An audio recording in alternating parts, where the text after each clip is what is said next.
All righty, thank you. Hmm.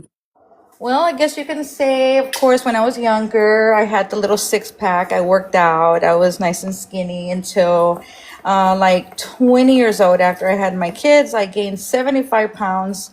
The doctor said, "Oh, you're too skinny. We need to give you medication to gain weight so you don't have complications." It was the opposite way. He gave me medication to gain weight, which gave me complications pretty much all my life. Can I ask what that was?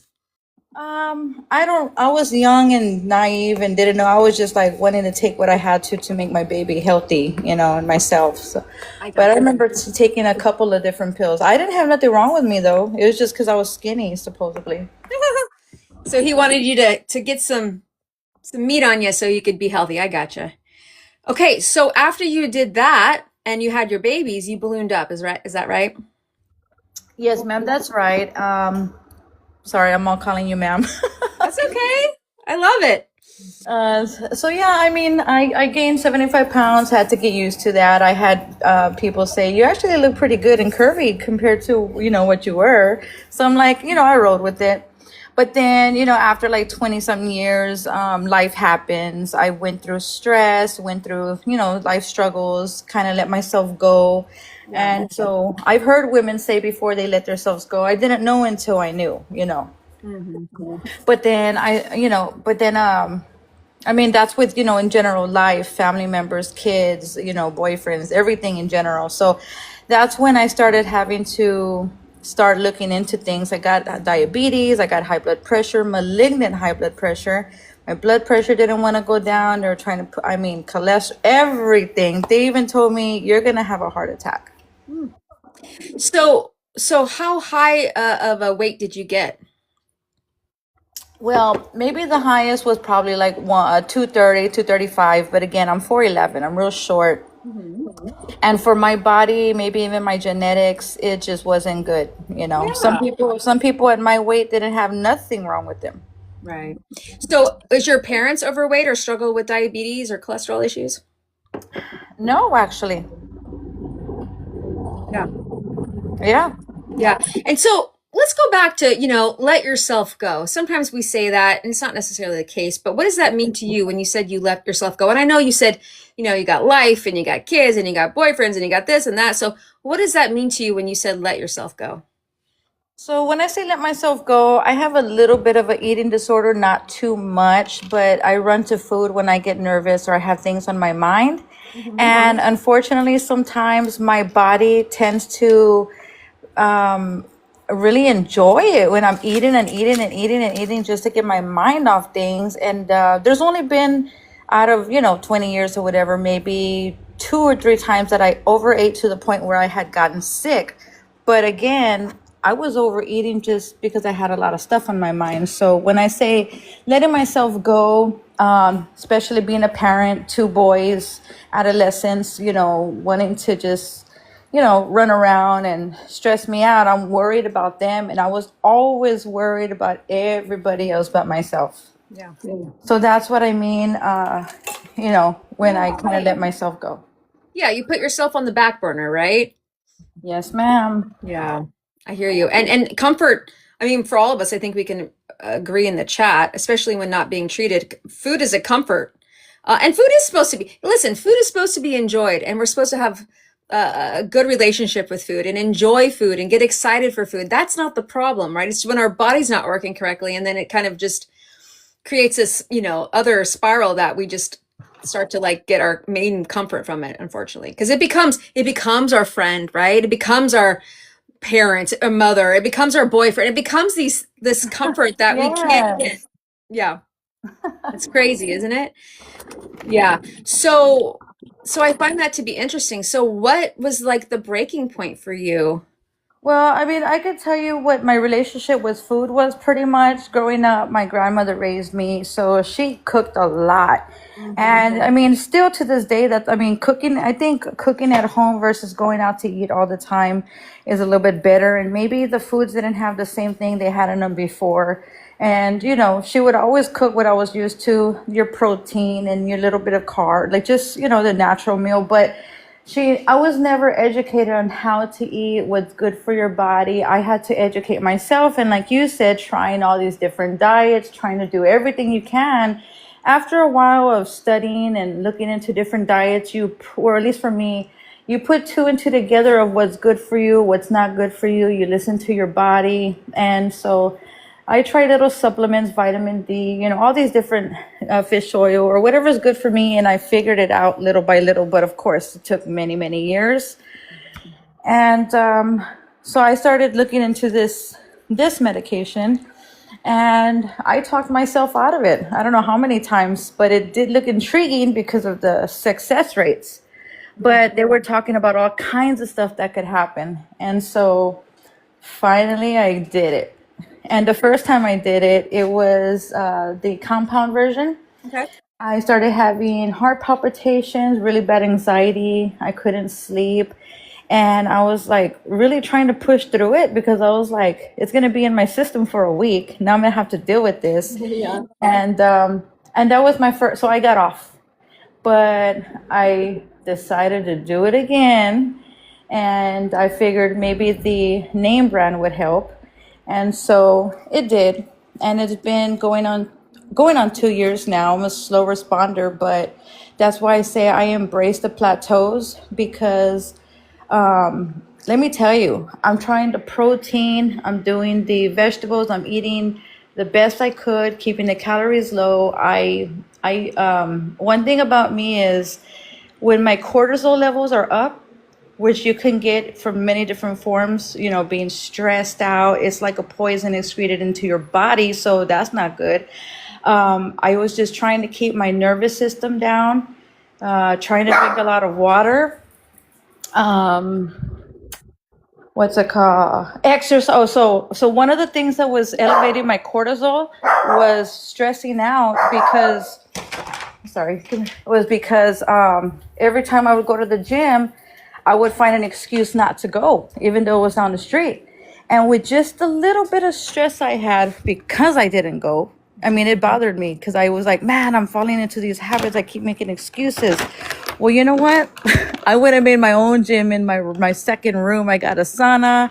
I mean, whatever I could find on offers up or, whatever's inexpensive, whatever works. So I have no other choice but to lift the weight. It's right here. Yeah. But that also keeps my cortisol levels down, which means I'm not being selfish. I am putting myself first. I'm thinking about myself. And sometimes that's not easy, but we have to. I love that you said that. I mean, we can stress ourselves out by knowing, like not doing the things we know we need to do, right? On this journey. Yes. Even though, but I know my body. I mean, I'm not sure about everybody else, but I think it comes into play, like you have to make sure you have your sleep and your rest. If you don't get enough hours of sleep, I used to go to sleep like at maybe 1 or 2 in the morning and get up like at 6 in the morning. Oh, yeah. So, and then I had to go to work and then there I go with my coffee and then there goes stressful day and how am I going to lose weight? Absolutely. I mean, that's one of the most critical things we can do for our health is to get enough sleep because that's where we make muscle. That's where our energy and our mood are shifted. That's where we have our hormones regulated, right? So All of it's that. so incredibly important. Let's go back a little bit when you were saying you were freaked out about the medication and the side effects and the worries and stuff. What was the main things that freaked you out when you just, didn't start at first? Oh my goodness. I got the chills because I still remember. I was like, okay, I've tried all these crazy things. I mean, I'm okay now, I guess. The phentermine did gave me bad blood pressure or whatever. But I mean, sometimes when you're overweight and you're sick, you're willing to try anything. So one of the things that kind of freaked me out was something about how they did studies on rats. And they ended up having all these thyroid problems. And I was like, man, if I do that and I got that, I'm messing myself up. But oh, no, go ahead. No, I didn't want to interrupt you. I just think it's funny. Like I'm laughing because we've done all the things, right? Like in the past, we did all these extreme things and all of a sudden we don't want to take our chance on this. Like, why not? Right. What would be the difference? Right. And it's interesting with the whole, rats. A lot of times, I mean, most medication studies are on rats first or, animals first. It's just like we just don't know it and we hear about it with this and then we start to think and derail ourselves about, oh, this is so scary. But that's how most things are. Most medications are, that's how this works. They research it on animals, unfortunately. But it's just funny how, for some reason, a lot of us go, oh, wait a minute. These GLP-1 medications, I don't know about this. This seems so scary when we've tried the craziest things before. Yeah, one thing that I can definitely say, it's funny because I was watching the Spurs basketball the other day. I'm from San Antonio. And one of the commercials is like, if you take this, then this is going to help. But if you take it, just to let you know, you might get this. I was like, oh my Well, God. that's what I always say. People go with the side effects. I said, you've seen commercials for every medication on the planet, right? And the Yeah. commercials, you have to laugh like you're doing right now, Anne-Marie. I always say that. I giggle because they have to say things, right? For, reasons. But again, it's so rare that things can happen. But every medication has that commercial, with something crazy being said, right? And the Tylenol, don't you dare read that, Anne-Marie, the Tylenol bottle. You'll freak yourself out. Oh yeah, I work in the medical field, so the book of medicine, there's all kinds and whatever. But I could tell you one thing that really leaned on me, if it sticks with anybody, is this. If you're overweight, you have diabetes, your life expectancy is down, then you have more chances of having a stroke, heart attack. And I had two mini strokes actually, that I came back from. It was hard, but if you can if you know that your life expectancy is low and you have all these issues, then if you get this, or this, which you're not, I mean, I didn't, I'm doing a lot better. I'm off of diabetes medication, my blood pressure medication, I'm almost off of it. I mean, I'm just thankful every day. But with that mentality right there. Absolutely. So you've been on this for 2 years, correct? Going on 2 years. And like I said, I'm a slow responder. How Miss much have you AJ. lost? Well, I guess, let's see. I'm trying not to keep my eye too much on the number, but I went from 225, 230, somewhere around there, down to 170. I mean, 170. That's great. That's great. It is. I'm short and I'm thankful. And like I said, I'm off my medication. I'm Yeah. still, for vanity, of course, I would like to have the vanity where I'm a little thinner, but I'm getting there. But for me, like I said, I embrace my plateaus because I used to stress out when I was in a plateau for like a month, 2 months. I was on a plateau for 3 months and I'm like, why me? Just my luck. But what I can tell you is that it takes at least, they say, 21 days to make a habit. And so I definitely created a habit of trying to eat right, try to stay on track, try not to let this plateau get on me where my mind mentally already knows what to do, and how to read itself. So even if I'm on a plateau, I'm still drinking my water with my protein drink I put in there with my collagen, my vitamin C. I drink my vitamin, I do all of that. And if I lose, I lose. If I don't, I don't. But at the end of the day, I know I'm making good choices. And guess what? Somehow or another, after the plateau or after my body moves, the fat moves around or does whatever it wants to do, the physical or anatomy part of it, I get these little swooshes of a couple of pounds down out of nowhere. And those are not, and it's not water weight, it's actual pounds. Yeah. So I embrace it. I love that you have talked about the plateau in that way. I think it's so important. Every time I do lives, that's one of the main questions, right? I'm in this plateau and I'm struggling and it's been a month or two or whatever. So I know you just talked about it. And so thank you for doing that. What's another thing that you can say about, like, if someone said to you, Anne-Marie, I'm in this plateau, what do I do? What would you say to them? To be honest with you, I wouldn't say to go against it. I would say go with it and embrace it. And just keep on doing what you have to do. Because again, when you stress out and worry about you're on a plateau, what's going to happen? Or at least for me, the cortisol level goes up, it raises up, and I'm already stressed because I'm not losing. So what I did was I figured out ways to keep my nervous system down. So when I'm about to like trip or freak out or worry about something, my body and my lifestyle already used to, just kind of being chill and relaxed. We have to put time and invest time on ourselves to just not stress about the little things so much. I love that you're saying that. So if you don't mind, give us some examples of what you do to kind of keep your body level at that cortisol level low. I'm like, girl, don't get me started. Because I'm a massage therapist as well. So I'm all into stuff like that.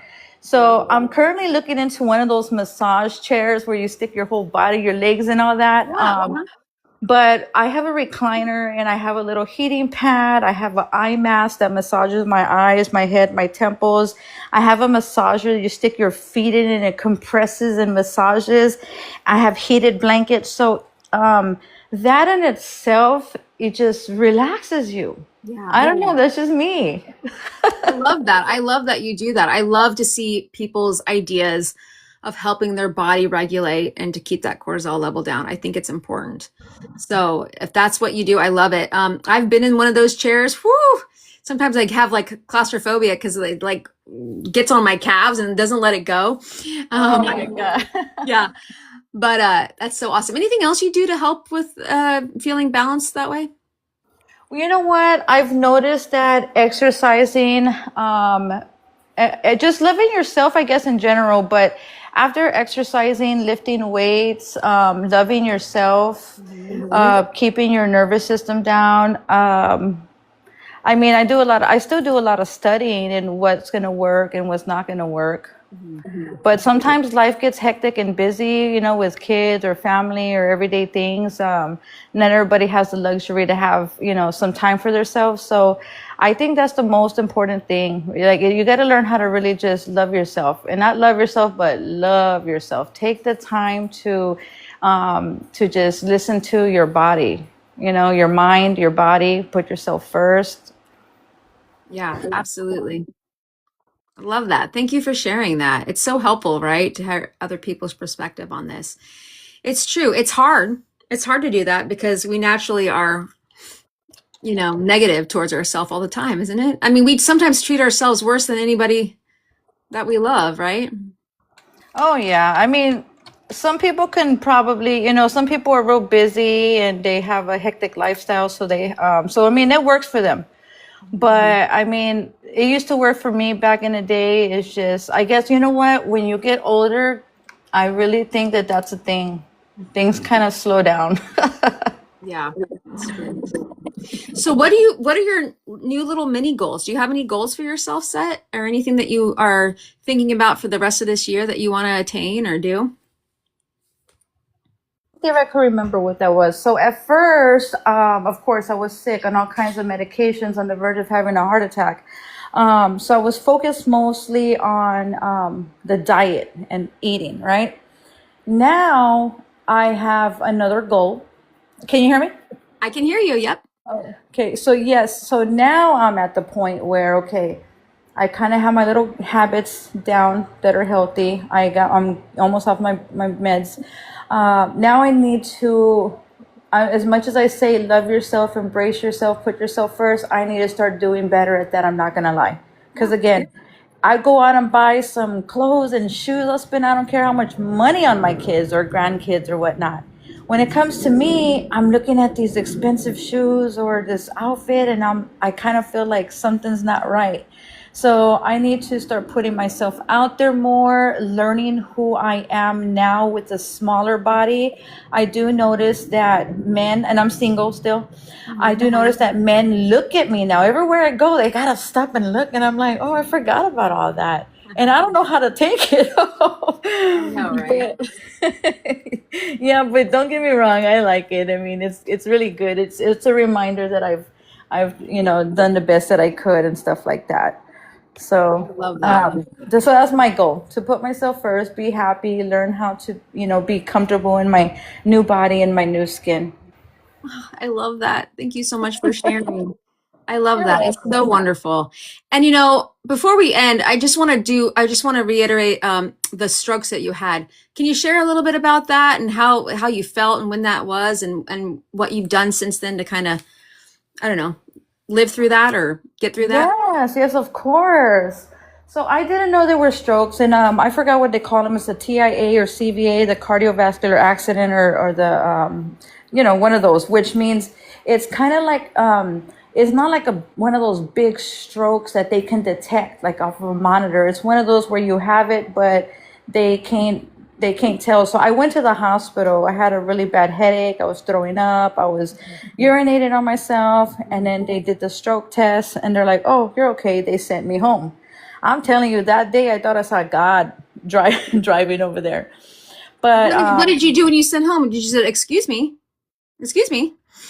oh, well, I mean, pretty much in their monitors or the machines, I wasn't dying. So, they sent me home. So I'll tell you what happened when I got home. When I got home, and of course, I was staying at home by myself. My kids were already teenagers moving out of the house and stuff like that.